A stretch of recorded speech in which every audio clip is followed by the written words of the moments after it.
Bonjour et bienvenue sur Chabouking, ça faisait longtemps, et oui. Donc là je suis vraiment heureuse de vous retrouver pour vous parler d'une nouvelle auteure de ma région, enfin d'une autre auteure de ma région. Je vous l'avais promis, c'est Amandine D. Et oui. Donc Amandine D se définit comme une écrivaine, et même si certaines se décrivent comme auteure ou autrice, elle préfère le mot écrivaine parce que c'est un petit peu le mélange entre le mot écriture et le mot escrime. Parce que c'est pour elle aussi une bataille de s'autoriser à écrire. C'est pas si simple et ça ne vient pas de soi. Donc, elle n'était pas destinée à être écrivaine, mais c'est via le biais des scènes ouvertes que l'envie d'écrire s'est développée chez elle. Alors ça, les scènes ouvertes, c'est juste en fait dans un café, dans la rue, dans le métro, dans un espace, on crée une scène ouverte. Alors quelqu'un anime cette scène et les personnes qui ont écrit un texte peuvent venir le lire. Des musiciens qui ont composé un morceau peuvent venir le jouer devant tout le monde. On vient lire son texte pour la première fois. Alors c'est vrai que c'est impressionnant, mais c'est vraiment des espaces, d'après Amandine, qui sont vraiment importants et nécessaires pour avoir un peu l'impression d'être entendu et puis voir l'impact de ce qu'on écrit, de ce qu'on dit sur les gens. Voilà. Et c'est vrai que c'est important d'avoir un retour et puis de voir si ce qu'on fait plaît. Donc petit à petit, avec les scènes ouvertes, elle s'est rapprochée de la compagnie La Générale d'Imaginaire, qui est dans l'oralité, l'art de la parole. Et petit à petit, elle a rencontré la maison d'édition avec laquelle elle travaille depuis maintenant 7 ans, qui s'appelle La Contre-Allée. Donc c'est aux éditions La Contre-Allée. Voilà. Alors, cette dimension d'oralité, on la retrouve vraiment dans ses textes, parce que on a plus l'impression d'être dans une conversation avec une amie quand on lit La Femme Brouillon, ou dans une conversation avec des gens qui parlent de leur pays, de leur petit coin. C'est vraiment sympa parce que ça ressemble un peu moins à un roman classique, parce qu'on a moins l'impression de lire un texte, mais on a plus l'impression d'être dans une conversation entre amis. Donc c'est facile à lire de ce sens. Pour les gens qui n'aiment pas beaucoup lire, c'est agréable. Je pense à mon mari qui n'aime pas trop lire. Donc, dans La Femme Brouillon, alors souvent elle utilise des petits morceaux de sa vie. D'ailleurs, ces textes sont vraiment faits pour être mis en musique. Et à ce sujet, La Femme Brouillon sera mis en musique avec un violoncelliste qui s'appelle Timothée Couteau le 24 mars à la médiathèque d'agglomération du Cambrésis. Donc, eh oui, le 24 mars à 18 h, vous pourrez venir écouter et rencontrer Amandine D et Timothée Couteau pour La Femme Brouillon. Ça, c'est quand même sympa, il faut le dire, il faut le reconnaître. Ça n'arrive pas tous les jours. Donc, tous le 24 mars à 18 h à la marque. Bon, sinon, dans La Femme Brouillon, elle utilise son expérience de future maman, vous l'aurez deviné, et comment devenir mère quand on est féministe. Parce qu'il y a tellement de discours, il y a l'ambivalence entre la maternité c'est formidable, c'est génial, alors c'est maman qui vous touche le ventre et qui vous dit oh là là c'est super, c'est super. Et puis les féministes qui trouvent que avoir un enfant c'est un peu, comment dire, un piège. Donc, il faut composer avec tout ça. Donc, merci à Amandine d'avoir mis des mots sur ce que nous on pense tout bas. Parce que c'est pas forcément inné pour tout le monde d'être maman. C'est pas, voilà, ça va pas de soi. On présume beaucoup de choses et c'est ce qu'elle avait envie un peu de mettre, de rendre dans La Femme Brouillon. Mais aussi elle parle des joies, parce que même si on est féministe, il y a forcément avec son enfant des bons moments, des beaux moments, forcément. Moi je suis maman, ça ne va pas de soi, il y a des très bons moments, il y en a plus que de mauvais, mais il y a aussi des mauvais moments, il y a aussi des choses difficiles à passer, des caps. Voilà. Et c'est super important d'en parler. Alors, même si, comme elle le dit, la maternité, c'est pas forcément un sujet légitime en littérature. Mais alors, à ce moment-là, quel sujet est légitime? De quoi doit-on parler pour être légitime? Parce que ça fait tellement partie de la vie, je dirais que c'est même la base. Donc, pour moi, il n'y a pas de sujet plus légitime finalement. Mais bon, voilà. Alors, vous entendez peut-être la pluie. Et oui, dans les Hauts-de-France, il pleut. Il fait beau, il neige. C'est les Hauts-de-France, on a les 4 saisons. Hein. Là, les giboulées de mars, et bien voilà.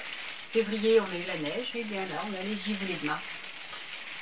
Et Amandine, de toute façon, elle nous fait oublier la pluie. Elle est tellement rayonnante et chaleureuse que vous lisez un de ses textes et vous oubliez complètement la pluie.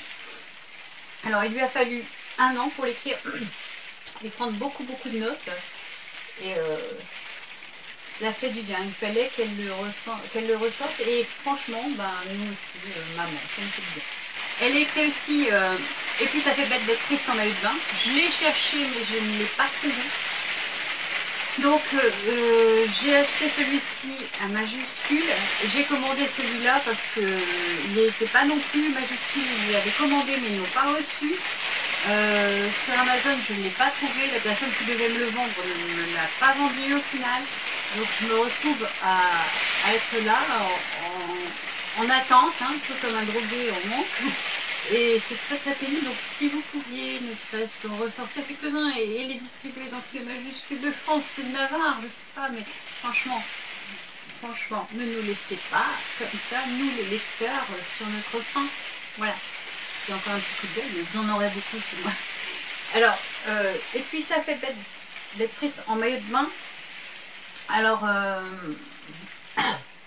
elle parle de sa naissance à l'âge adulte, des différentes batailles qu'il y a dans son milieu familial et puis à l'école et dans le monde du travail pour son parcours jusqu'à devenir écrivain. Voilà. Alors, c'est vrai que j'ai vraiment envie de lire tous ces livres parce que le ton est juste, elle parle franc, c'est fluide, c'est naturel. On a vraiment l'impression d'être dans une conversation avec une amie, ça c'est génial. On n'est plus seul, on n'est pas seul. Voilà. Et puis, nos maris, ils sont aussi contents de les lire, parce que c'est bien aussi de savoir ce qui se passe dans la tête de sa femme quand elle est enceinte. Donc, je vous les recommande aussi, messieurs, je vous les recommande. Tant de place dans le ciel, alors lui, c'est une commande, parce qu'elle travaille aussi sur commande, et là, eh bien, tant de place dans le ciel, c'était une escapade dans les villages de Mons. Elle parlait des éoliennes avec les habitants de Mons. Ça, c'est aussi des moments de vie très sympathiques. C'est un peu la mémoire des gens. Et quand je dis les gens, c'est pas péjoratif, hein, parce qu'on est tous des gens. Et notre parole est si peu entendue que là, elle leur donne la parole et c'est génial. Voilà. Donc, encore une fois, je vous dis, si vous voulez la rencontrer, si vous voulez l'écouter, et peut-être aura-t-elle quelques exemplaires de ses livres, hein, venez le 24 mars à la MAC de Cambrai. Ça serait super. Tous à la MAC. Voilà. Alors, je ne sais pas la semaine prochaine de qui je vais vous parler, je ne sais pas encore. En attendant, Karine Gibel sera le 24 et le 25 mars, et oui, c'est une rude journée, le 24 mars pour moi, au salon du polar de Lens. Alors, l'année dernière, j'étais allée, et c'est là que j'avais rencontré Hervé Hermé pour la première fois, même si j'avais déjà lu ses livres, enfin son livre. Il a été super et il avait organisé un rallye enquête dans Lens, c'était génial, on a passé un énorme moment de fou rire, on a rencontré des gens super sympas et il remet ça cette année, ouais, le samedi 24 mars, donc rendez-vous à l'office de tourisme de Lens à 14 h si vous n'avez pas encore fait d'enquête l'année dernière, à 14 h 30 si vous avez déjà fait l'enquête de l'année dernière. C'est un rallye qui se passe dans Lens, alors attendez-vous à marcher un peu avec la pailleté. C'est super parce que vous découvrez tous les endroits clés de Lens. C'est aussi une belle visite de la ville. Et la dernière étape, c'est le salon du polar, bien sûr. Donc, où on rencontre des auteurs fabuleux. Il y en aura plein, plein. Je vais vous mettre en lien dans la vidéo la liste des auteurs. Je vais vous mettre aussi mon article sur Amandine D. Donc, le samedi 24, 14h ou 14h30, vous serez à l'Office de tourisme de Lens. Et le 24 à 18h, vous serez revenu sur Cambrai pour aller écouter Amandine D. Ça va vous faire une belle journée et très riche et vraiment super agréable. Croyez-moi, j'ai assisté aux deux. Enfin, j'ai déjà vu Amandine D, j'ai déjà écouté et rencontré, elle est super. Et j'ai déjà eu l'occasion de rencontrer Hervé Hernu et de participer à son rallye enquête et c'était génial. Donc, vous pouvez me faire confiance, je vous promets une très belle journée. En espérant que le temps soit au beau fixe, parce que l'année dernière il faisait super bon, c'était 11 mars. Donc cette année j'espère qu'il ne pleuvra pas non plus. Et sinon un bon parapluie et c'est parti. Voilà, je vous fais des gros bisous, je vous aime et je vous retrouve la semaine prochaine. Ce sera une surprise. À bientôt.